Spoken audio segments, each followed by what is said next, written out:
Hello everyone, this is Pooja and welcome back to my channel. आज हम इस world geography की सीरीज में डिस्कस करने वाले हैं यूरोप कॉन्टिनेंट के बारे में, जो कि हमारा सेकंड स्मॉलेस्ट कॉन्टिनेंट है। यूरोप कॉन्टिनेंट में कौन कौन से इंपॉर्टेंट सीज हैं और कौन कौन से सी के साथ कौन सी कंट्री बॉर्डर करती है, जैसे कि ब्लैक सी के साथ कौन सी कंट्री बॉर्डर करती है, कैस्पियन सी के साथ कौन से देश जो है वो सीमा साझा करते हैं। इस तरह के क्वेश्चन अक्सर एग्जाम में देखे जाते हैं, तो इन सभी चीजों को आज हमें डिस्कस करना है। इंपॉर्टेंट जो भी माउंटेन रेंज है, इसके अलावा नदियां हैं, नदियों के साथ साथ यहाँ पर जो भी वॉल्केनोज हैं वो भी हम डिस्कस करने वाले हैं। इसके पहले मैंने नॉर्थ अमेरिका, साउथ अमेरिका और अफ्रीका कॉन्टिनेंट को डिटेल में डिस्कस किया है। आई होप आपने वो सारे वीडियोस देख लिए होंगे प्लेलिस्ट में जाकर। अगर नहीं देखे हैं तो आप सारे वीडियोस को देख सकते हैं, ठीक है। और आज हमारा ये चौथा वीडियो है, फोर्थ नंबर का लेक्चर है, जिसमें हम यूरोप कॉन्टिनेंट को डिस्कस करने वाले हैं।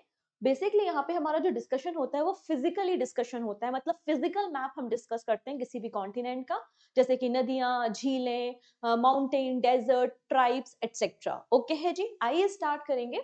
अच्छा, वो सारे बच्चे जिनको नहीं पता अबाउट द पीडीएफ, तो टेलीग्राम की लिंक डिस्क्रिप्शन में अवेलेबल है, या फिर आप सिंपली सर्च करना पूजा जैन CA 247, तो वहां से आप क्लास के जो पीडीएफ है इसको डाउनलोड कर सकते हैं फ्री ऑफ कॉस्ट अपने रिवीजन पर्पस के लिए। एंड वंस अगेन मैं आपसे कहूंगी कि एक छोटा सा मैप 2 रुपए का मार्केट में आता है, आप उसको लेकर आइए और खुद से फिल करने की कोशिश कीजिए, जिससे चीजें लंबे समय तक आपको याद रहे। अदरवाइज आप कॉपी में एक रफ डायग्राम भी बना सकते हैं इस पर्टिकुलर कॉन्टिनेंट की स्टडी करने के लिए। ओके, तो ये यूरोप कॉन्टिनेंट है। यूरोप कॉन्टिनेंट की खास बात यह है कि ये 3 तरफ से समुद्र से घिरा हुआ है और एक तरफ से लैंड मास मतलब एशिया है। आप देख सकते हैं ऊपर का एरिया पानी है, यहाँ पर भी वाटर है और नीचे की तरफ भी वाटर है, और एक तरफ जो बॉर्डर शेयर हो रही है वो एशिया के साथ हो रही है। तो हमने हमेशा सीखा है ज्योग्राफी में, कोई भी ऐसा लैंड मास जो 3 तरफ से पानी से घिरा हुआ होता है उसे हम पेनिनसुला कहते हैं। जैसे कि इंडियन पेनिनसुला, भारतीय प्रायद्वीप, क्योंकि 3 तरफ से समुद्र से घिरा हुआ है, तो वैसे ही इसे भी हम पेनिनसुलर कंट्री के नाम से जानते हैं, क्योंकि एक तरीके से पेनिनसुला है, 3 तरफ से समुद्र से घिरा हुआ है। ठीक है, जैसे कि मैंने मेंशन किया, ये सेकेंड नंबर का स्मॉलेस्ट कॉन्टिनेंट है, क्योंकि हमें पता है कि ऑस्ट्रेलिया विश्व का सबसे छोटा महाद्वीप है और यूरोप आपको सेकेंड स्मॉलेस्ट कॉन्टिनेंट देखने को मिल जाएगा। क्लियर है इतनी चीजें। अगर हम यूरोप के बारे में बात करें तो यूरोप आपको generally northern hemisphere and eastern side में देखने को मिल जाएगा। इसे हम पेनिनसुला ऑफ पेनिनसुला के नाम से या फिर पेनिनसुला ऑफ यूरेशिया के नाम से भी जानते हैं। ठीक है, यूरोप और एशिया को मिला दो तो उसे हम बोलते हैं यूरेशिया, इसलिए हम इसे पेनिनसुला ऑफ यूरेशिया के नाम से भी जानते हैं।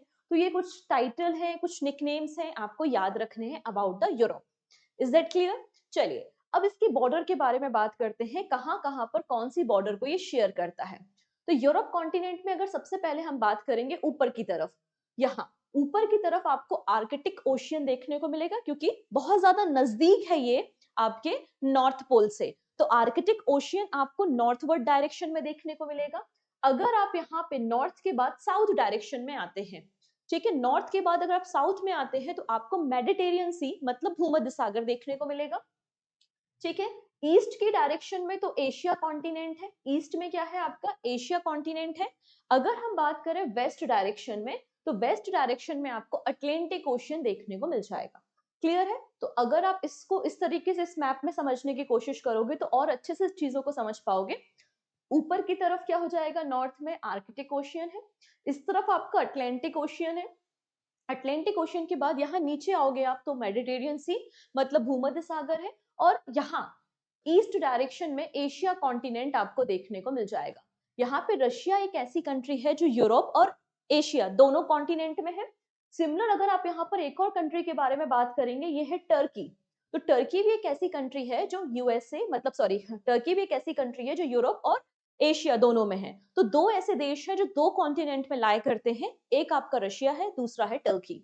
ठीक है, इस बात को भी आपको याद रखना है। इसके अलावा कुछ और बॉर्डर बॉडीज, पानी का जो बॉडीज है, वाटर बॉडीज आपको देखने को मिलेंगी, जैसे कि ये जो पानी भरा हुआ है ये है आपका बाल्टिक सी। क्या है ये आपका बाल्टिक सी, आपको देखने को यहाँ पर मिल जाएगा। ठीक है, यहाँ पर ये जो पानी का रास्ता बना हुआ है ये क्या हो जाएगा आपका चैनल। कौन सा चैनल हो जाएगा ये है आपका इंग्लिश चैनल। यहाँ पर क्या मिल जाएगा आपको, ये इंग्लिश चैनल आपको देखने को मिल जाएगा। जैसे कि मैंने मेंशन किया, यहाँ पर आपको अटलांटिक ओशियन देखने को मिल जाएगा, राइट। इसके अलावा नीचे भूमध्य सागर है। ओके है जी। यहाँ पर ये जो पानी भरा हुआ है, ये जो वाटर बॉडी है, ये है आपका ब्लैक सी। क्या है ये आपका? ब्लैक सी आपको देखने को मिलेगा। तो इस तरीके से चारों तरफ आपको वाटर बॉडीज हैं और एक तरफ आपको लैंड मास देखने को मिलेगा। क्लियर? तो प्रॉपर इसकी हमें लोकेशन तो आइडेंटिफाई हमने कर ली है। चलिए, अब एक और इंटरेस्टिंग बात है कि ये 0 डिग्री, 0 डिग्री या फिर आप इसको 0 डिग्री लॉन्गिट्यूड बोल सकते हैं, 180 डिग्री बोल सकते हैं, या फिर प्राइम मेरिडियन। तो प्राइम मेरिडियन जो है वो यूरोप से गुजरती है। आप लोग ने ग्रीनविच लाइन के बारे में सुना होगा, ग्रीनविच रेखा के बारे में सुना होगा, राइट? जो कि लंदन से निकलती है, और लंदन जो है वो यूरोप का ही तो पार्ट है। तो ये जो प्राइम मेरिडियन है, ये आपको देखने को मिलेगी कि यूरोप कॉन्टिनेंट से निकलती है। अब क्वेश्चन ये है कि यूरोप की वो कौन कौन सी कंट्रीज हैं, यूरोप की वो कौन कौन सी कंट्रीज हैं जहां से प्राइम मेरिडियन या 0 डिग्री लॉन्गिट्यूड पास होती है। तो सबसे पहले तो लंदन आता है, क्योंकि यूके, यूनाइटेड किंगडम, जहां पे आपको लंदन देखने को मिलेगा, जहां से ग्रीनविच लाइन निकलती है। और इंडिया का जो मानक समय है, इंडिया की जो टाइम लाइन है जिसका नाम है 82 डिग्री एंड 30 मिनट, और यहाँ पे जो हमारा स्टैंडर्ड है 0 डिग्री, तो इसके बीच में आपको 5.5 घंटे, 5 आवर 30 मिनट्स का डिफरेंस देखने को मिलता है। इंडिया का जो टाइम है वो 5 आवर 30 मिनट आगे है, हम यहाँ पर आगे हैं, ठीक है? इस बात को भी याद रखना है। तो ये जो प्राइम मेरिडियन है, आप देख सकते हैं कहाँ से गुजर रही है, अफ्रीका कॉन्टिनेंट से और यूरोप कॉन्टिनेंट से। तो यूरोप कॉन्टिनेंट में यूके, यूके के अलावा आपको देखने को मिल जाएगा फ्रांस एंड स्पेन। तो यूके, फ्रांस और स्पेन, ये 3 कंट्रीज आपको देखने को मिलेंगी जहां से प्राइम मेरिडियन गुजरती है। सिमिलर अगर बात करेंगे अफ्रीका कॉन्टिनेंट, हमने अफ्रीका कॉन्टिनेंट में भी डिस्कस किया था कि जो प्राइम मेरिडियन है वो अफ्रीका कॉन्टिनेंट से भी तो पास होती है। अब अफ्रीका कॉन्टिनेंट की कौन कौन सी कंट्रीज हैं? तो सबसे पहली कंट्री है यहाँ पे अल्जीरिया। कौन सी कंट्री है? अल्जीरिया। अल्जीरिया के बाद आता है माली, माली के बाद आता है बुर्किना फेसो, ठीक है? बुर्किना फेसो, बुर्किना फेसो भी एक छोटी सी कंट्री आपको देखने को मिल जाएगी अफ्रीका कॉन्टिनेंट में। इसके अलावा है Tongo, sorry Togo, Togo and Ghana, Togo and Ghana, ये 5 कंट्रीज हैं। ये 5 कंट्री हैं जो कि अफ्रीका कॉन्टिनेंट में है, जहां से प्राइम मेरिडियन निकलती है। तो याद रखना, 0 डिग्री आपको यूरोप कॉन्टिनेंट से पास होते हुए दिखाई देगी और अफ्रीका कॉन्टिनेंट से।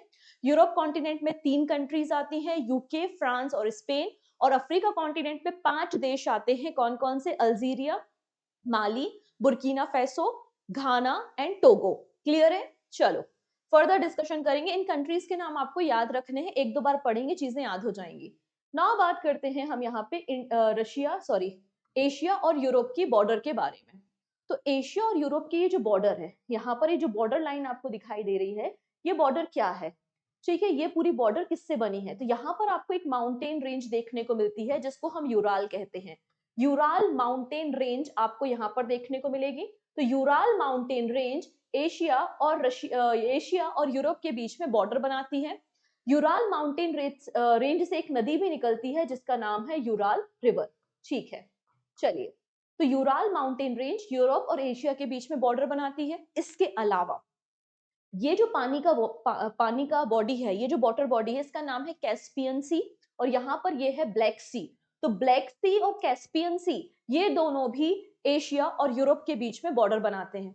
ठीक है, इसके अलावा नीचे की तरफ आप यहाँ पर आएंगे तो आपको एक और माउंटेन रेंज देखने को मिलती है जिसका नाम है काकेकस माउंटेन रेंज। ये भी यूरोप और एशिया के बीच में बॉर्डर बनाती है। तो अगर आपसे पूछा जाए कि इनमें से वो कौन कौन सी फिजिकल ज्योग्राफी के पार्ट है, या कौन सी नदियां हैं, कौन से माउंटेन हैं, कौन से सी हैं जो एशिया और यूरोप के बीच में बॉर्डर बनाते हैं, तो 4 बातें आपको याद रखनी है। यूरल माउंटेन, काकेकस माउंटेन, इसके अलावा आपका कैस्पियन सी एंड ब्लैक सी।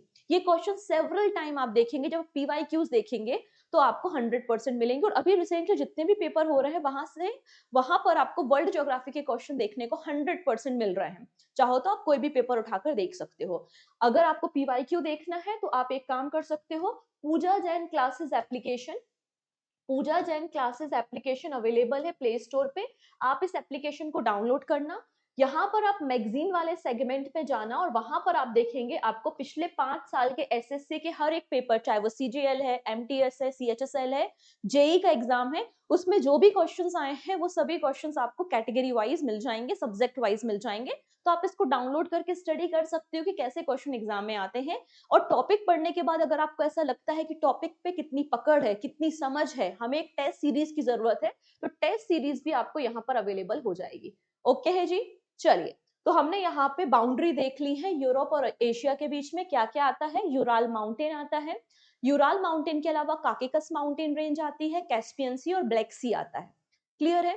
चलिए, अब एग्जाम में क्वेश्चन पूछा जाता है कि बताइए जो ब्लैक सी है, जो ब्लैक सी है वो कौन कौन से देशों के साथ बॉर्डर शेयर करता है, या इनमें से कौन से देश हैं जो ब्लैक सी के साथ बॉर्डर नहीं शेयर करते। ऐसे क्वेश्चन एग्जाम में आ जाते हैं। तो ब्लैक सी यहाँ पर आप देख सकते हैं, ये है ब्लैक सी जो कि एशिया और यूरोप के बीच में बॉर्डर बनाता है। यहाँ पर कौन कौन सी कंट्रीज है, तो बुल्गारिया, रोमानिया, यूक्रेन, ठीक है, Russia, Georgia and Turkey. 1 2 3 4 5 and 6 6 countries हैं जो ब्लैक सी के साथ बॉर्डर बनाती हैं। अब याद कैसे रखेंगे, तो जरा ऐसा सोचिए, मुझे बर्गर खाना है, मुझे आज बहुत भूख लगी और मुझे बर्गर खाना है, लेकिन बर्गर इंडियन बर्गर नहीं खाना, मुझे टर्की का बर्गर खाना है। तो टर्की बर्गर, ये आपकी थीम है, ये आपकी ट्रिक है जिससे आप याद रख सकते हैं कि ब्लैक सी के साथ कौन कौन से देश बॉर्डर शेयर करते हैं। कैसे याद रखोगे, जैसे कि मैंने बोला, टर्किश बर्गर मुझे खाना है, तो टर्किश से आगे आपका टर्की। नाउ बात करते हैं बर्गर, तो बर्गर से क्या किया जाएगा, देखो बर्गर, ये हो गया आपका बर्गर, ठीक है। यहां पर आ गया आपका बुल्गारिया, बुल्गारिया के बाद Ukraine, Russia, Georgia and Romania. Clear है, डन। ये सभी कंट्रीज हैं ब्लैक सी के साथ बॉर्डर शेयर करती हैं। ओके, नेक्स्ट बात करते हैं। एक और बहुत इंटरेस्टिंग बात हम यहाँ पे देखेंगे, देखिएगा मैप में अगर आप अच्छे से देखोगे तो ये है ब्लैक सी, ब्लैक सी के बाद यहाँ पर ये जो पानी भरा हुआ है ये है मरमरा सी। तो दो सी या दो वाटर बॉडी जब कनेक्ट होती हैं और दो लैंड मास अलग होते हैं तो उसे हम क्या कहते हैं, स्ट्रेट। क्योंकि स्ट्रेट का काम क्या होता है, दो लैंड मास को अलग करना और दो वाटर बॉडी को कनेक्ट करना। तो मरमरा सी और ब्लैक सी को जोड़ने का काम कौन करता है, आंसर हो जाएगा बॉस्फोरस स्ट्रेट। ये क्वेश्चन भी एग्जाम में बना है कि बॉस्फोरस स्ट्रेट किन दो सागर को जोड़ता है, ब्लैक सी को और सी ऑफ मरमरा को। ठीक है, इसके अलावा ये जो मरमरा सी है और ये है आपका एजियन सी, तो एजियन सी और मरमरा सी को भी, या एक तरीके से ब्लैक सी के साथ डायरेक्टली अगर हमें मेडिटेरियन सी तक एंट्री लेनी है तो आपको एक और स्ट्रेट से गुजरना पड़ेगा जिसका नाम है डारडेनल्स स्ट्रेट। तो डारडेनल स्ट्रेट क्या करता है, सी ऑफ मरमरा और एगियन सी को कनेक्ट करता है, and Aegon C it is a part of भूमध्य सागर या मेडिटेरियन सी। तो अगर ब्लैक सी को एक्सेस करना है मेडिटेरियन सी से, या फिर मेडिटेरियन सी से हमें डायरेक्टली ब्लैक सी में जाना है, तो हमें दो स्ट्रेट से गुजरना पड़ेगा, दो रास्तों को पास करना पड़ेगा। कौन कौन सा, पहला आता है आपका डार्डेनल स्ट्रेट एंड दूसरे नंबर पे आपको बॉस्फोरस स्ट्रेट देखने को मिलेगा। तो ये दोनों स्ट्रेट भी आपको याद रखने हैं। क्लियर है, ठीक है। चलिए, फर्दर डिस्कशन करेंगे कैस्पियन सी पे।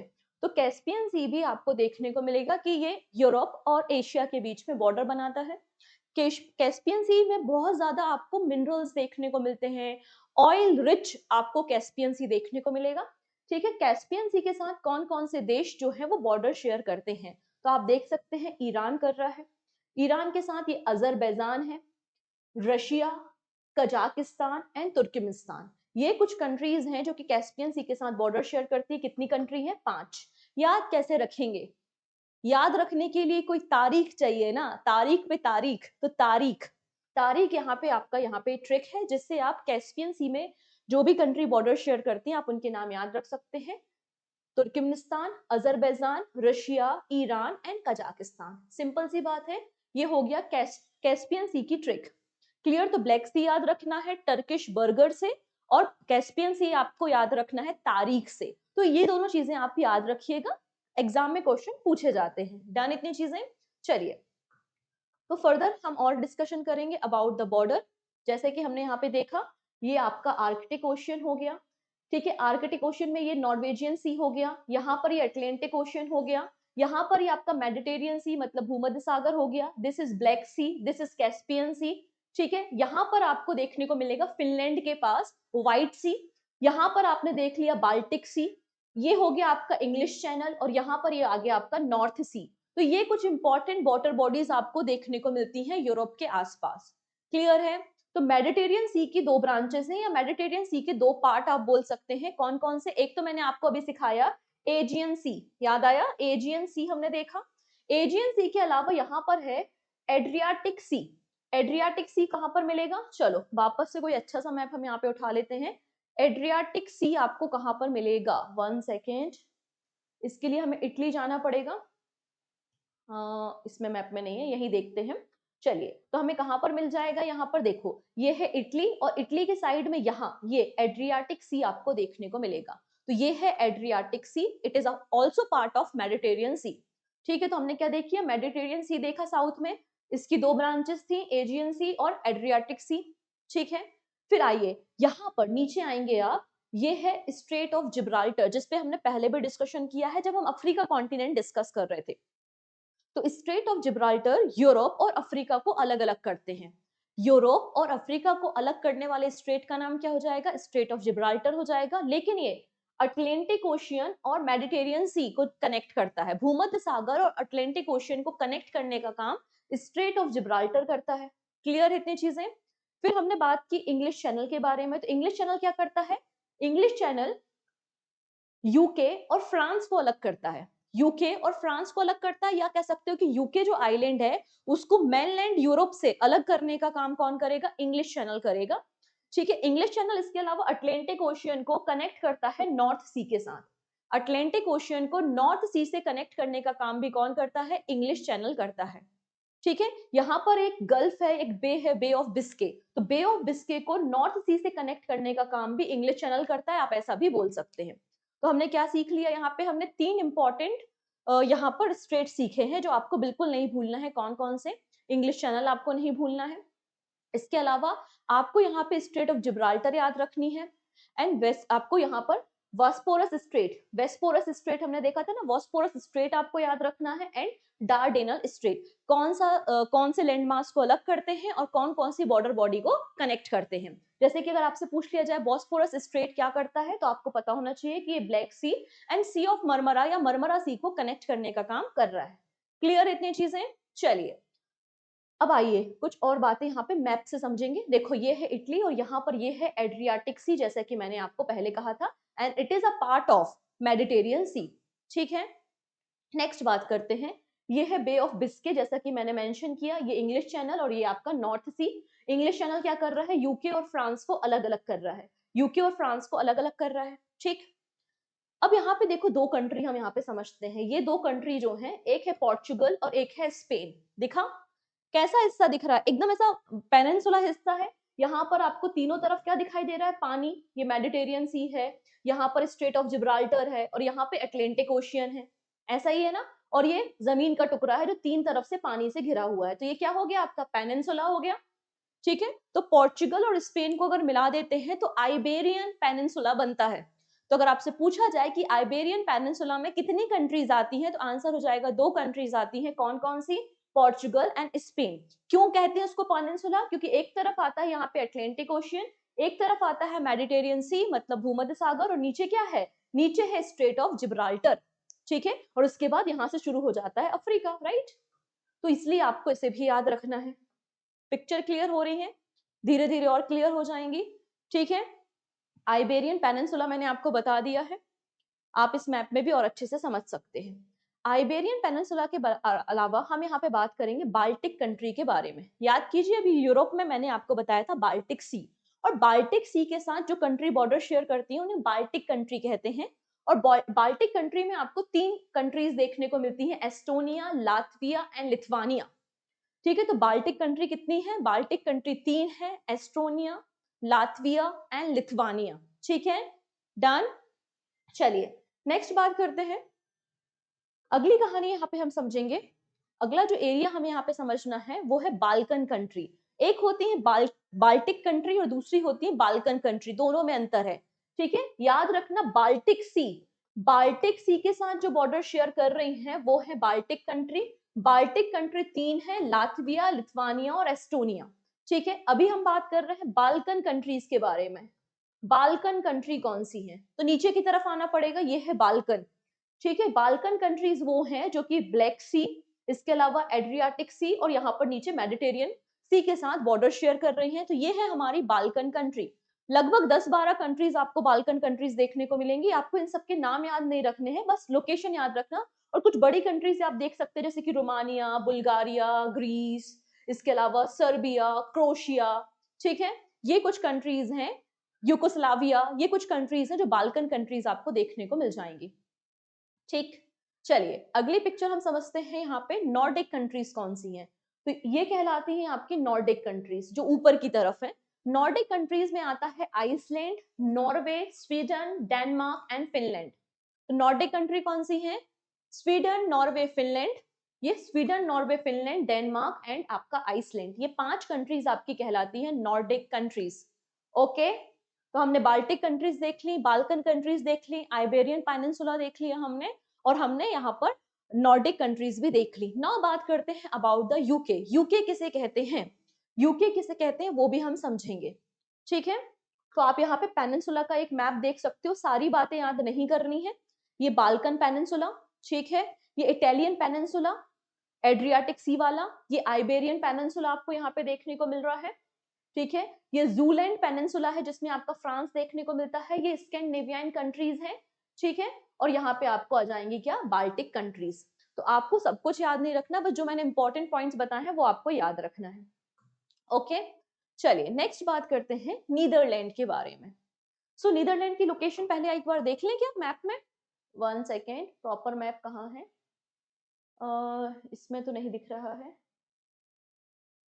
सॉरी, ये नॉर्वे, यहाँ पे देखो, ये नॉर्वे की तरफ, ये यहाँ पर भी देखो एक बार अच्छे से, फिर हम नीदरलैंड को भी देखते हैं। 1 सेकेंड, प्रॉपर मैप, हाँ यहाँ पर देखिए, यहाँ पर एक कंट्री दिखाई दे रही है, नीदरलैंड दिख रहा है, ये नीदरलैंड डेनमार्क के नीचे, this is Netherland. Location clear है? चलो हम नीदरलैंड के बारे में 2-3 बातें देखने वाले हैं, इसलिए इस लोकेशन को मैंने आपको दिखाया है। चलो, नीदरलैंड जो है आप यहाँ देख सकते हैं, यहाँ पर बहुत अंदर अंदर तक दरारों में आपको यहाँ पे बैक वाटर देखने को मिलेगा कि बैक वाटर घुस गया है, और उस बैक वाटर का इस्तेमाल एग्रीकल्चर पर्पस के लिए किया जाता है। कुछ इस तरीके से स्ट्रक्चर बनाए जाते हैं जिसे हम ड्यूक्स कहते हैं।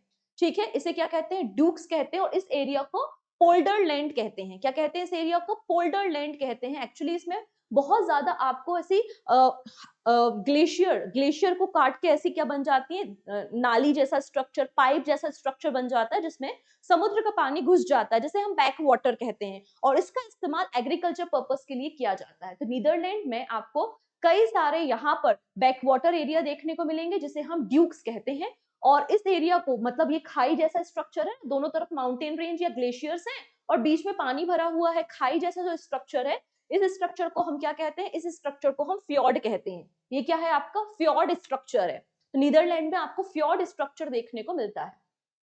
नाउ बात करते हैं यूके के बारे में, यूनाइटेड किंगडम। अगर आप स्कॉटलैंड, इंग्लैंड और वेल्स को मिला दें तो इसको कंबाइनली हम क्या कहते हैं? इसको हम कंबाइनली कहते हैं ग्रेट ब्रिटेन। क्या बोलते हैं? आप लोगों ने सुना होगा ना अबाउट द ग्रेट ब्रिटेन। तो ग्रेट ब्रिटेन किसे कहा जाता है? अगर आप स्कॉटलैंड, इंग्लैंड एंड वेल्स को मिला दें तो ये होता है ग्रेट ब्रिटेन। ये जो दिख रहा है बड़ा सा आइलैंड, ये है आयरलैंड। क्या है भाई? ये आयरलैंड है। तो इसको हम बोल सकते हैं नदर्न आयरलैंड है, और ये सदर्न आयरलैंड है। तो नदर्न आयरलैंड को कुछ इस तरीके से, अगर हमने नदर्न आयरलैंड, स्कॉटलैंड, वेल्स और इंग्लैंड को मिला दिया तो ये जो पूरा एरिया कहलाता है, इसको ही हम यूके कहते हैं। बात समझ में आ रही है? यूके और ग्रेट ब्रिटेन में क्या अंतर है? तो group of island prominent among them being great Britain. तो ग्रेट ब्रिटेन की अगर हमने बात की है तो ग्रेट ब्रिटेन में हमने इंग्लैंड, स्कॉटलैंड और वेल्स को देखा है। अगर नदर्न आयरलैंड को जोड़ दिया तो उसे हम यूके या फिर यूनाइटेड किंगडम कहते हैं। इसके अलावा कुछ और शहर हैं जिनके शॉर्ट नेम है, जैसे कि मिलान। मिलान जो शहर है वो इटली में है, जिसे मैनचेस्टर ऑफ इटली कहा जाता है। एंड तुरिन, तुरिन जो शहर है वो भी इटली में है, जिसे डेट्रॉइट ऑफ इटली कहा जाता है। क्लियर है? डन। तो ये बातें क्लियर हो चुकी है कि यूके क्या कहलाता है और ग्रेट ब्रिटेन क्या कहलाता है। ओके, इतनी चीजें आपको याद रखनी है। चलिए अब यहाँ पे वापस से हम अपने स्ट्रेट्स को रिवाइज करते हैं। स्ट्रेट हमें क्लियर है, स्ट्रेट क्या होते हैं? स्ट्रेट होते हैं आपके जो दो लैंड मास को अलग करें और दो वाटर बॉडी को कनेक्ट करें, दो वाटर बॉडी को कनेक्ट करें और दो लैंड मास को अलग करें, उसे हम स्ट्रेट कहते हैं, राइट। तो हमने देखा यहाँ पे स्ट्रेट ऑफ बॉस्फोरस जो ब्लैक सी और सी ऑफ मरमरा को कनेक्ट करता है, ठीक है। और टर्की, टर्की का जो पार्ट है, आधा पार्ट कहाँ पर है, एशिया में है, आधा पार्ट कहाँ पर है, आधा पार्ट यूरोप में है, उसको ही सेपरेट कर रहा है एक तरीके से, ठीक है। इसके अलावा यहाँ पे है डार्डेनल स्ट्रेट, डार्डेनल स्ट्रेट क्या कर रहा है, सी ऑफ मरमरा को एगियन सी के साथ कनेक्ट कर रहा है, और एगियन सी हम सभी को पता है कि मेडिटेरियन सी का पार्ट है, भूमध्य सागर का पार्ट है। इसके अलावा हमने सी ऑफ स्ट्रेट ऑफ जिब्राल्टर देखा, स्ट्रेट ऑफ जिब्राल्टर क्या करता था, अटलांटिक ओशियन को मेडिटेरियन सी के साथ कनेक्ट करता था और यूरोप और अफ्रीका को अलग करता है, किस पार्ट को, स्पेन को अलग करता है मोरक्को से, ये भी हम पढ़ चुके हैं, क्लियर है। ये जो आपका स्ट्रेट ऑफ जिब्राल्टर है, इसको एक और नाम से जाना जाता है, इसको कहते हैं pillar of Hercules by the ancient Greek, okay है जी। चलो अगली बात करते हैं स्ट्रेट ऑफ डोबर। अब डोबर स्ट्रेट कहां पर है देखते हैं, मैप में आना पड़ेगा, this is the Dover Strait, यहाँ पर इंग्लिश चैनल है, no problem, this is Strait of Dover जो कि आपको अगेन इंग्लैंड और फ्रांस के बीच में देखने को मिल रहा है। स्ट्रेट ऑफ डोबर क्या करता है, इंग्लिश चैनल और नॉर्थ सी को कनेक्ट करता है, ये है आपका नॉर्थ सी और ये है आपका इंग्लिश चैनल। तो इंग्लिश चैनल और नॉर्थ सी को कनेक्ट करने का काम स्ट्रेट ऑफ डोबर करता है, और जो कि इंग्लैंड और फ्रांस को अलग अलग करने का काम करता है, ठीक है। तो ये वाला स्ट्रेट भी आपको याद रखना है, डन, ओके जी। चलिए अब हम बात करेंगे यहाँ पे माउंटेन रेंज के बारे में, ओके। माउंटेन रेंज बची हैं और नदियां बची हैं, एक एक करके इस वाले पोर्शन को हम कवर करेंगे। यहाँ तक मामला क्लियर है, सारी चीजें समझ में आ रही हैं? अगर समझ में आ रही है तो एक बार लिंक को शेयर करना तो बनता है, जल्दी से एक बार अपने फ्रेंड्स के साथ लिंक को शेयर कर देंगे, और पहली बार चैनल पे आ रहे हैं तो चैनल को सब्सक्राइब कर लेंगे जिससे अपकमिंग क्लासेस की नोटिफिकेशन आपको मिल सके। अच्छा, यहाँ पे सब्सक्राइबर के नीचे यहाँ पे लिखा हुआ है बोल्गा, तो बोल्गा जो है वो यूरोप कॉन्टिनेंट की सबसे बड़ी नदी है, ठीक है। Longest river of Europe continent, longest river of Europe continent कौन सी है, बोल्गा रिवर आपको देखने को मिल जाएगी, इस बात को भी याद रख लीजिए यहाँ पर, ठीक है। आइए अब कुछ और बातें हम यहाँ पे एक एक करके डिस्कस करते हैं, डन। चलिए, तो माउंटेन में पहले हम देखेंगे यूराल माउंटेन रेंज, और यूराल माउंटेन रेंज के बारे में हमने एक छोटी सी बात सीखी है कि ये एशिया और यूरोप की बॉर्डर बनाने का काम करता है, क्लियर है। Ural mountain range, Ural mountain range Russia से स्टार्ट होके कहां तक जाता है, रशिया से स्टार्ट होके आपका कैस्पियन सी तक आपको देखने को मिल जाएगा, ओके है जी। इसके अलावा ये जो आपका यूराल माउंटेन रेंज है, यहाँ से यूराल नदी भी निकलती है, इससे क्या निकलती है, यूराल रिवर भी देखने को मिलेगी। एंड इस माउंटेन रेंज की सबसे बड़ी पीक, हाईएस्ट पीक कौन सी है, तो इसकी जो हाईएस्ट पीक है उसका नाम क्या है, इसका नाम है नारोदनया, नारोदनया इसकी हाईएस्ट पीक है जिसकी हाइट 1894 मीटर आपको देखने को मिल जाएगी, ओके। तो हमने यूराल माउंटेन सीख लिया। यूराल माउंटेन के बाद हम यहाँ पे कुछ और माउंटेन रेंज देखेंगे, जैसे कि एल्प्स। एल्प्स के बारे में आपने सुना होगा, स्विट्जरलैंड जो है वो एल्प्स माउंटेन रेंज पर ही तो सिचुएटेड है। यहाँ पर ये जो पूरा एरिया है ये एल्प्स माउंटेन रेंज का है। अभी जो एल्प माउंटेन रेंज, जैसे कि हिमालय, हिमालय जो माउंटेन रेंज है उसकी कई सारी ब्रांचेस हैं जो अफगानिस्तान, पाकिस्तान और इंडिया में फैली हुई हैं। वैसे ही जो एल्प्स माउंटेन रेंज है इसकी भी कई सारी ब्रांचेस हैं, जैसे कि अगर आप देखेंगे तो यहाँ पर आपको देखने को मिल जाएगी बाल्कन माउंटेन, ये है बाल्कन माउंटेन्स हो गए, इसके अलावा एपनाइंस माउंटेन्स हो गए, ये सभी कौन है, ये सभी एल्प्स माउंटेन रेंज की ही डिफरेंट डिफरेंट ब्रांचेस हैं, ओके। तो अभी हम बात कर रहे हैं एल्प्स माउंटेन रेंज के बारे में, ये कौन कौन से देशों में फैला हुआ है। अगर आप देखेंगे तो France, Switzerland, Italy, Australia, Germany and Slovenia, कौन कौन सी कंट्री है, France, Switzerland, Italy, Austria, Germany and Slovenia, जहां पे एल्प्स माउंटेन रेंज फैला हुआ है। और एल्प्स माउंटेन रेंज की हाईएस्ट पीक का नाम क्या है, माउंट ब्लैंक, जिसकी हाइट है 4810 मीटर, ओके है। तो यहाँ पे आपको याद रखना है कि ये जो बाल्कन माउंटेन है, इसके अलावा ये जो कारपेंथियन कारपेंथियन माउंटेन रेंज है, एपनीज माउंटेन रेंज है, ये सभी एल्प्स माउंटेन रेंज की ही आपको डिफरेंट डिफरेंट ब्रांचेस देखने को मिल जाएंगी, इज दैट क्लियर, ठीक है। चल अगली कहानी को समझते हैं। अच्छा, यहाँ पे एक और माउंटेन रेंज रह गई है जो कि बॉर्डर बनाती है किसके बीच में, स्पेन और फ्रांस के बीच में। तो स्पेन और फ्रांस के बीच में यहाँ पे आप देख सकते हैं एक माउंटेन रेंज है जिसका नाम क्या है, पेरेनीज, तो पेरिनीज माउंटेन रेंज स्पेन और फ्रांस में फैली हुई है, उसके बीच में बॉर्डर बनाने का काम करते हैं, और इसकी हाईएस्ट पीक का नाम है एंटो। हाईएस्ट पीक क्या हो जाएगी? एंटो। चलिए अगली बात करेंगे हम यहाँ पर।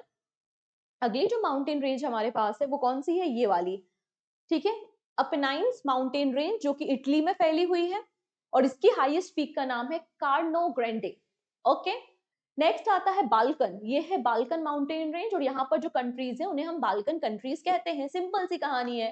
तो Bulgaria and Serbia, Bulgaria and Serbia में आपको बाल्कन माउंटेन रेंज देखने को मिल जाएंगी। एंड बोटेव पीक, इसकी हाईएस्ट पीक आपको देखने को मिल जाएगी। क्लियर है? चलिए नेक्स्ट माउंटेन रेंज के बारे में बात करेंगे, जिसका नाम है काकेकस माउंटेन रेंज।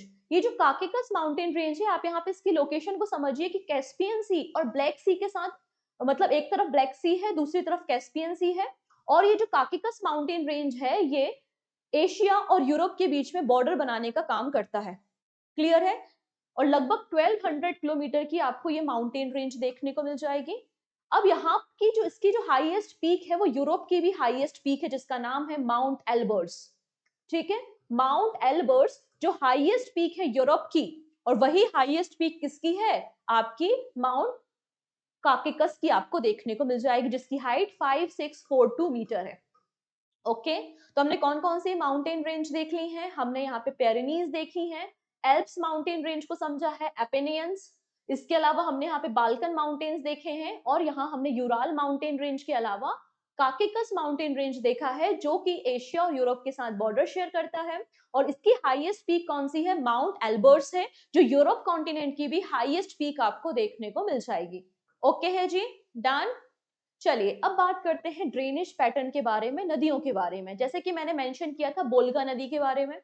बोल्गा के अलावा कुछ और इंपॉर्टेंट नदियां हैं, जैसे कि डेन्यूब नदी, वेरी वेरी इंपॉर्टेंट, क्योंकि एकमात्र ऐसी नदी है जो 10 कंट्री से गुजरती है, 10 कंट्री से पास होती है बेटा ये। ठीक है, तो डेन्यूब नदी है, फिर आपका नाइपर नदी है, और यहाँ पे बोल्गा नदी की एक सहायक नदी है जिसका नाम है डॉन।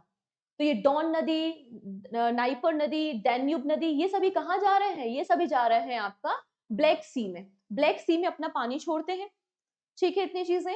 इसके अलावा यहाँ पर आप सभी को पता है, जो लंदन शहर है, जो लंदन शहर है वो थेम्स नदी के किनारे है। और थेम्स नदी कहाँ पर गिरती है? इंग्लिश चैनल में गिरती है। थेम्स नदी, सॉरी मैंने कहाँ बना दिया गलत, यहाँ पर ना, लंदन। तो यहाँ पे जो थेम्स नदी है वो कहाँ पर गिरती है? इंग्लिश चैनल में गिरती है। ठीक है, इंग्लिश चैनल में ये नदी गिरती है और लंदन में बहती है। ठीक है, इसके अलावा एक और इंपॉर्टेंट नदी आपको जो याद रखनी चाहिए वो राइन नदी है। ठीक है, एक तो सीन नदी है, आपका जो आईफिल टावर है, जो पेरिस है, फ्रांस, वो सीन नदी के किनारे ही तो है। यहीं पर तो आपकी 2024 के पेरिस ओलंपिक्स की परेड भी हुई थी, करेक्ट है। और राइन नदी भी आपको देखने को मिलेगी, जो इंग्लिश चैनल में गिरती है। सीन नदी भी जो है वो इंग्लिश चैनल में आपको देखने को मिल जाएगी।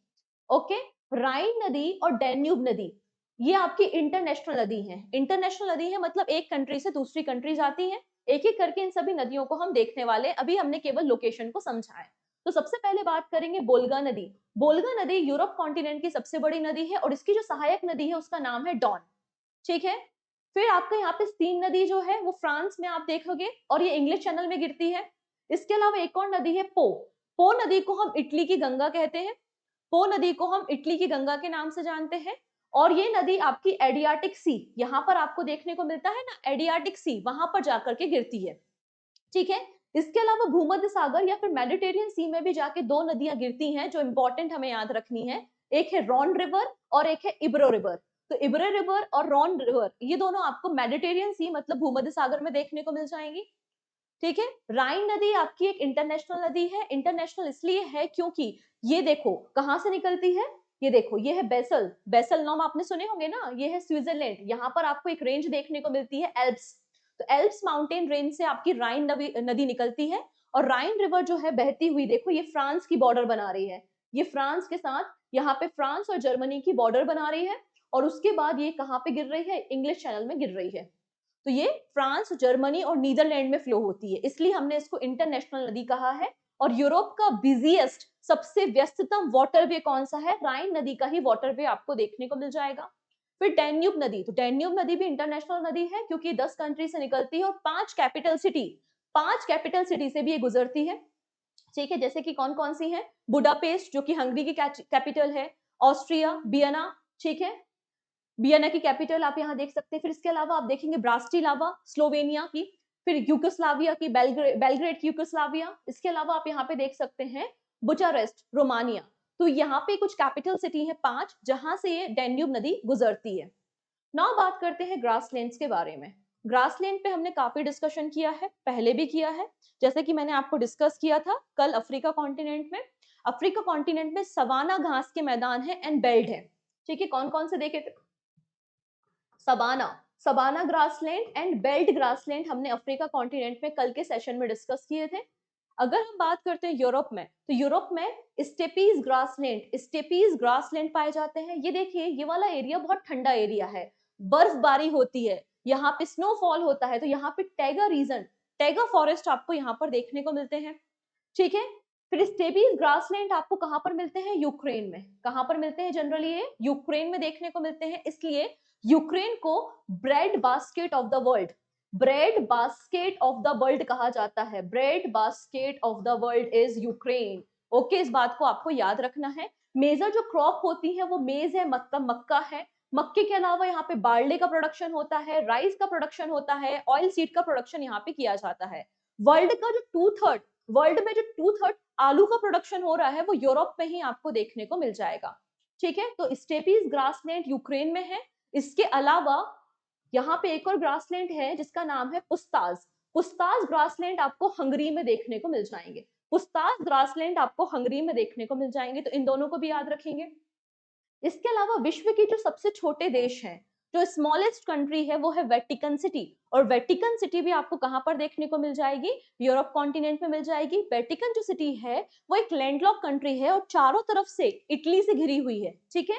यहाँ पर देख सकते हैं, ये है पूरा इटली, और इटली में एक छोटा सा शहर आपको देखने को मिल रहा है विच इज वेटिकन सिटी। तो वेटिकन सिटी स्मॉलेस्ट कंट्री है जिसका एरिया केवल 0.2 स्क्वायर माइल्स का आपको देखने को मिल जाएगा, ठीक है। किस नदी के किनारे है, तो टाइबर नदी, टाइबर रिवर के किनारे आपको वेटिकन सिटी देखने को मिल जाएगी। और वेटिकन सिटी क्यों फेमस है, क्योंकि यहाँ पे पॉप रहते हैं। क्रिश्चियन कम्युनिटी के जो हेड होते हैं ना, वो पॉप कहलाते हैं, और वो आपको वेटिकन सिटी में देखने को मिल जाएंगे, ठीक है। टाइबर नदी के किनारे वेटिकन सिटी आपको देखने को मिल जाएगी। अब यूरोप कॉन्टिनेंट में ऐसा नहीं कि वेटिकन के अलावा और भी बहुत सारी छोटी छोटी कंट्रीज है, बहुत सारे छोटे छोटे से देश हैं। जैसे कि आप यहाँ पे मैप में देख पा रहे होंगे, बिल्कुल छोटी कंट्री जिसका नाम देखो यहाँ पर, Andorra. Andorra one of the smallest country आपको देखने को मिलेगी। वेटिकन सिटी तो है ही, इसके अलावा सैन मरीनो यहाँ पर मिल जाएगा, मोनाको मिल जाएगा, लिस्टिस्टिन मिल जाएगा। ये बहुत ज्यादा स्मॉलेस्ट कंट्रीज आपको देखने को मिलेंगे यूरोप कॉन्टिनेंट में। नाउ बात करते हैं वॉल्केनोज के बारे में। सो वॉल्केनो आपको जनरली मिलेंगे कहाँ पर, इटली में। इटली में मैक्सिमम वॉल्केनोज आपको मिलेंगे यूरोप कॉन्टिनेंट में। इटली के 3 आइलैंड्स हैं, जैसे कि सिसली आइलैंड, ठीक है। इसके अलावा नेपल्स आइलैंड, जहां पे आपको वॉल्केनोज देखने को मिलते हैं, ठीक है। जैसे कि एटना वॉल्केनो है, स्ट्रॉम वैली वॉल्केनो है, वेसुवियस वॉल्केनो है। ये सब कहां पर है, इटली में आपको मिलेंगे। तो mount Etna, mount storm valley and mount Vesuvius, ये माउंटेन रेंज आपको इटली में देखने को मिलेंगी, जिसकी कैपिटल क्या है, रोम आपको देखने को मिल जाएगी, ठीक है। किसके साथ बॉर्डर शेयर कर रहा है, एड्रियाटिक सी के साथ ये बॉर्डर शेयर करने का काम कर रहा है। ओके है जी। चलिए कुछ इंपॉर्टेंट अदर पॉइंट्स देखेंगे। हम बात करेंगे वर्ल्ड की लॉन्गेस्ट रेल रूट के बारे में। रिसेंटली ये क्वेश्चन एग्जाम में पूछा गया था, ठीक है। वर्ल्ड की लॉन्गेस्ट रेलवे रूट कौन सी है, तो ट्रांस साइबेरियन रेलवे रूट है। ट्रांस साइबेरियन रेलवे रूट जो है वो एशिया और यूरोप को कनेक्ट करती है। मतलब रशिया जो कंट्री है वो एशिया और यूरोप में दोनों जगह है। तो यहाँ पे देखिए, व्लादिवोस्टॉक से स्टार्ट होती है, व्लादिवोस्टॉक से स्टार्ट होके सेंट पीटरबर्ग पे कंक्लूड होती है। मतलब रशिया के ईस्टर्न पार्ट और रशिया के वेस्टर्न पार्ट को कनेक्ट करने का काम करती है। और वर्ल्ड की सबसे बड़ी जो रेलवे लाइन है वो ट्रांस साइबेरियन रेलवे रूट आपको देखने को मिल जाएगा। Clear, this is very important. इसके अलावा तो ट्रांस साइबेरियन रेलवे हमने देख लिया। इसके अलावा एक हमने देखा है रशिया की कैपिटल। रशिया की कैपिटल क्या है, मॉस्को है। मॉस्को को हम पोर्ट ऑफ 5 सी भी कहते हैं। इसे हम क्या कहेंगे, पोर्ट ऑफ 5 सी। ऐसा क्यों कहेंगे, क्योंकि ये कनेक्ट करता है 5 सी के साथ। कौन कौन से सी हैं, तो देखिए, कैस्पियन सी है, यहाँ पर ब्लैक सी है, ठीक है। कैस्पियन सी ब्लैक सी के साथ कनेक्ट होता है, बाल्टिक सी, व्हाइट सी और लेक लडोगा, इनके साथ कनेक्ट होता है मॉस्को। दिस इज मॉस्को, दिख रहा है मॉस्को जो कि कैपिटल है आपको रशिया की, और ये 5 सी के साथ या लेक्स के साथ कनेक्ट होती है, इसलिए हम इसे पोर्ट ऑफ 5 सी के नाम से जानते हैं। ठीक है, डन। यहाँ पे आपको एक लिस्ट मिल जाएगी, आप यहाँ पे स्क्रीनशॉट भी ले सकते हो, अदरवाइज पीडीएफ डाउनलोड कर लेना, टेलीग्राम से, फ्री ऑफ कॉस्ट होती है, राइट। तो यहाँ पर बेसिकली मेंशन किया गया है हाईएस्ट पॉइंट, जैसे कि एशिया कॉन्टिनेंट में माउंट एवरेस्ट है, हम सभी को पता है। ठीक है, अफ्रीका कॉन्टिनेंट पे हमने देखा था कि माउंट किलिमंजारो है। नॉर्थ अमेरिका में हमने माउंट मैकिनली के बारे में देखा था, जिसका नाम माउंट दिनाली कर दिया गया है। साउथ अफ्रीका में हमने देखा था अकांकागुआ के बारे में। यूरोप में अभी हमने आज ही डिस्कस किया माउंट एल्बर्स। ऑस्ट्रेलिया भी जब हम पढ़ेंगे तो हम देखेंगे पुंचैक जया है, और अंटार्कटिका में विंसन मैसिप आपको देखने को मिलेंगे। तो ये हर एक कॉन्टिनेंट की हाईएस्ट पीक आपको यहाँ पे देखने को मिल जाएगी। इसको आपको याद रखना है, मैच द कॉलम में कई बार पूछ लिया जाता है। ठीक है, वैसे लोवेस्ट पॉइंट भी होते हैं हर एक कॉन्टिनेंट के, जैसे कि एशिया कॉन्टिनेंट का जो लोवेस्ट पॉइंट है वो डेड सी है, मृत सागर। डेड सी जो है वो जॉर्डन जॉर्डन एंड इसराइल के साथ बॉर्डर शेयर करता है। फिर अफ्रीका कॉन्टिनेंट में हमने कल के सेशन में डिस्कस किया था लेक असल के बारे में, और लेक असल जिबूती में है, जो कि आपको लोवेस्ट पॉइंट देखने को मिलेगा। नॉर्थ अमेरिका में डेथ वैली है कैलिफोर्निया में। साउथ अमेरिका में आपको लगूना डेल कार्बन देखने को मिलेगा अर्जेंटीना में। यूरोप में अभी हमने देखा कैस्पियन सी है। ठीक है, इसके अलावा रशिया में अगर देखा जाए तो लेक आयर है, और इसके अलावा अंटार्कटिका में डीप लेक आपको यहाँ पर देखने को मिलेगी। ठीक है, तो हमने अभी तक अफ्रीका डिस्कस कर लिया, नॉर्थ अमेरिका, साउथ अमेरिका और यूरोप। अब हमारे पास 3 लेक्चर्स बचे हैं, एशिया, ऑस्ट्रेलिया एंड अंटार्कटिका। तो आने वाले वीडियोस में इन 3 लेक्चर्स को हम यहाँ पे कवर करेंगे कुछ इसी तरीके से। सारी बातें, सारा फिजिकल प्रॉपर्टी उसकी डिस्कस करेंगे, उसकी बॉर्डर, उसकी स्ट्रेट्स देखेंगे, एटसेट्रा। जाते जाते ये क्वेश्चन स्क्रीन पे दिख रहा है, जिसका आंसर आप मुझे कमेंट सेक्शन में करना नहीं भूलेंगे। ओके है जी, सो आज के लिए इतना ही काफी है। आई होप आपने सेशन को एंजॉय किया होगा, पसंद आया होगा, तो लाइक बटन पे जरूर क्लिक करेंगे। टेक केयर, मिलते हैं नेक्स्ट वीडियो में।